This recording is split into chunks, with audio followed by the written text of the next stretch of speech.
बिस्मिल्लाहिर्रहमानिर्रहीम। अज़ीज़ तुलबा मुअज़्ज़ज़ सामीन, अस्सलाम वालेकुम।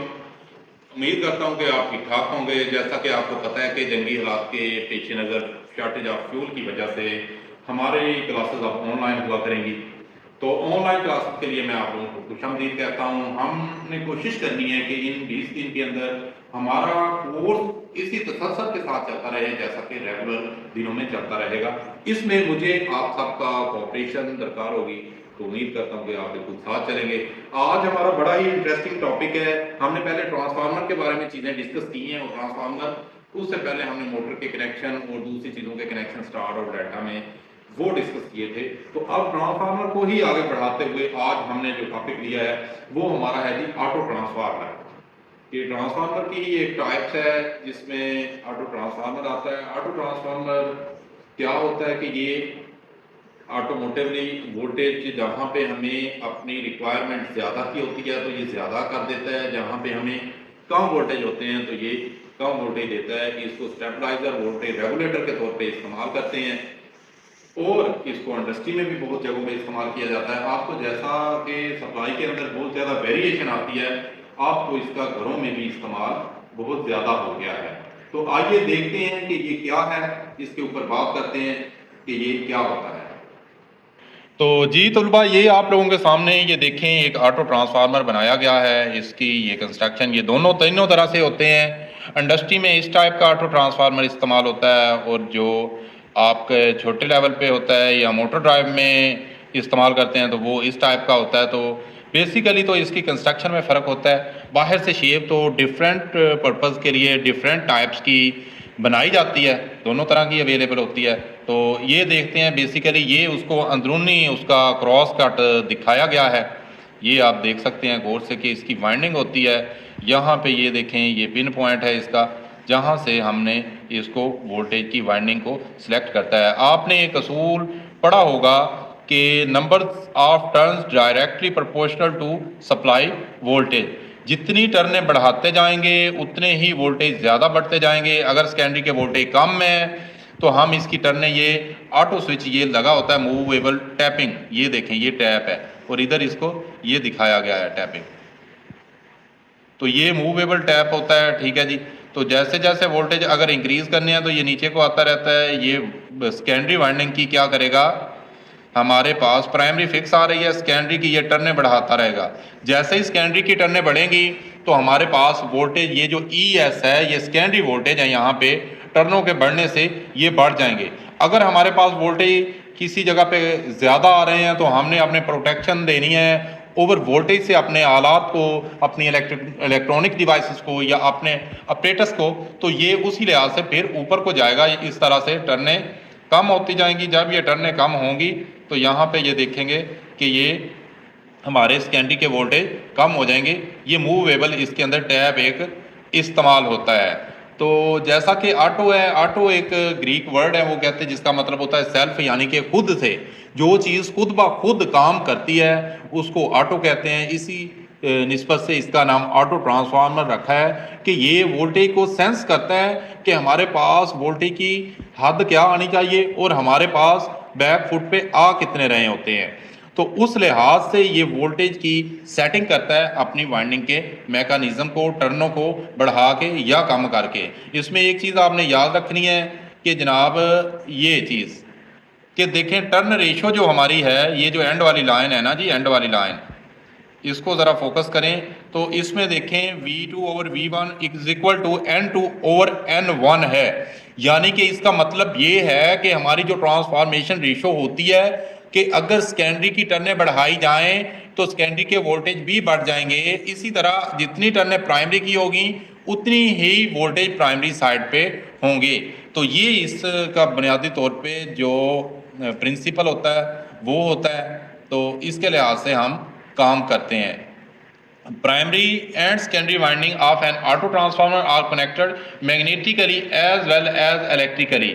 तो यहाँ पे ये मैग्नेटिकली भी होती हैं और इसकी वाइंडिंग इलेक्ट्रिकली भी कनेक्टेड होती है, जो कि प्राइमरी और सेकेंडरी वाइंडिंग में वो जो लीवर स्विच होता है वो खुद से तकसीम करता है। So the power transfer from primary to secondary is inductively as well as conductively. ठीक है जी। तो इसमें ये इंडक्टिव असरात भी पड़ते हैं और हमारे कंडक्शन के असरात भी पड़ते हैं, उसके लिहाज से ये पावर को आगे ट्रांसफर करता है। अब इसकी ज़रा फीचर की तरफ आते हैं कि बुनियादी खसूसियात एक ऑटो ट्रांसफार्मर की होती क्या है।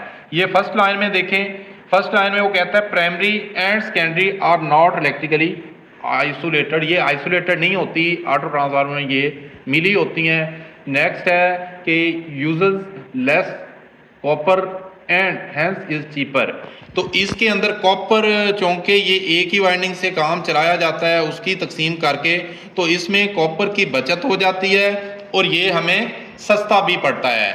इसी तरह नेक्स्ट पॉइंट है कि इसकी जनाब ट्रांसफॉर्मेशन रेशो यूनिटी नहीं होती, उससे डिफर करती है। जो भी हमें वोल्टेज डिज़ायर होते हैं उसके लिहाज से ट्रांसफॉर्मेशन रेशो इसकी चेंज होती रहती है।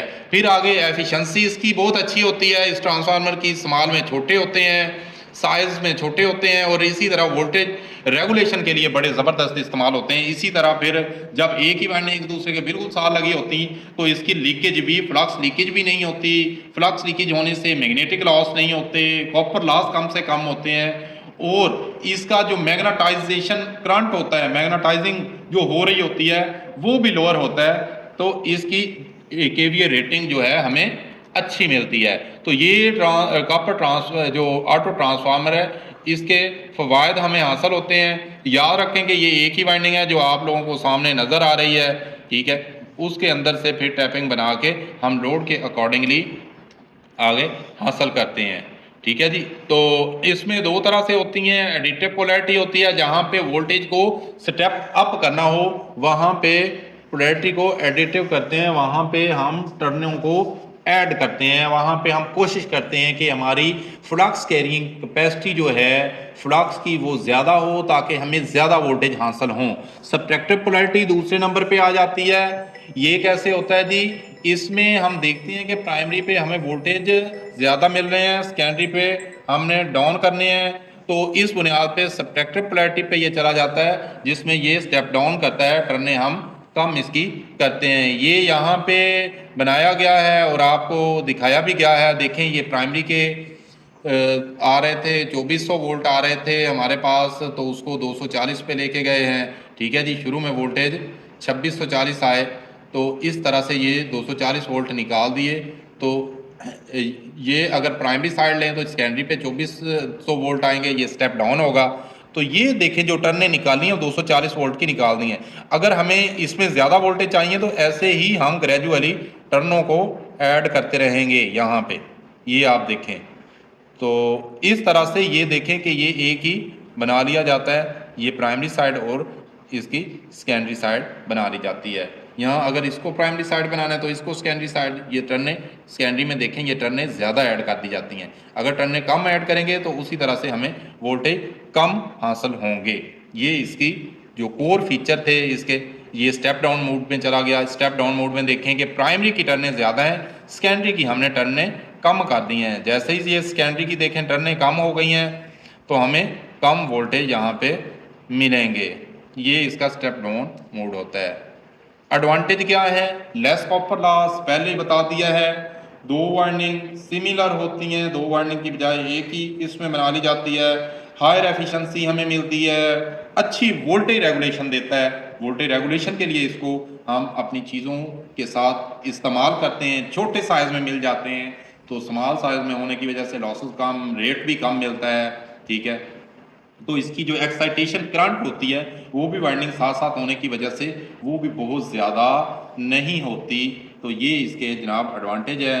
तो डिसएडवांटेज भी हर चीज़ के होते हैं, जहाँ पे एडवांटेज होते हैं तो डिसएडवांटेज इसका है, there is the direct connection between the primary and secondary, therefore the output is no longer DC isolated from the input, ठीक है जी। वहाँ पे आइसोलेट नहीं होती इलेक्ट्रिकली, तो ये डायरेक्ट मिलती है।